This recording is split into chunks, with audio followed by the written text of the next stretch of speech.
إن الذين كذبوا بآياتنا واستكبروا عنها لا تفتح لهم أبواب.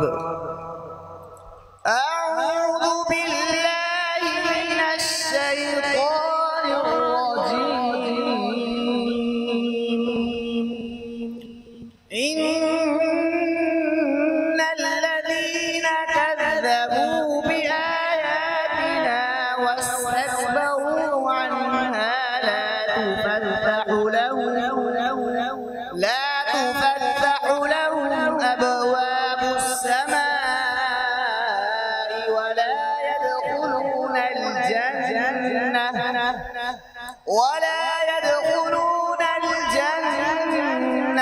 حتى يلج الجمل في سم الخياط وكذلك نجزي المجرمين. لهم من جهنم مهاد ومن فوقهم غواش وكذلك نجزي الظالمين.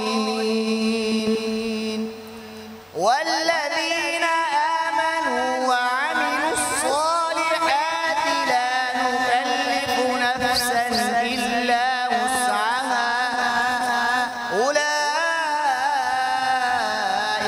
أصحاب الجنة هم فيها خالدون. ونزعنا ما في صدورهم من غل تجري من تحتهم الأنهار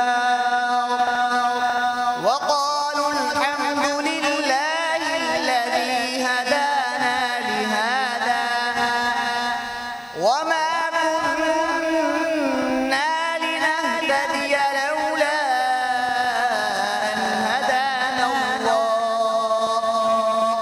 لقد جاءت رسل ربنا بالحق ونودوا أن تلكم الجنة أورثتموها بما كنتم تعملون.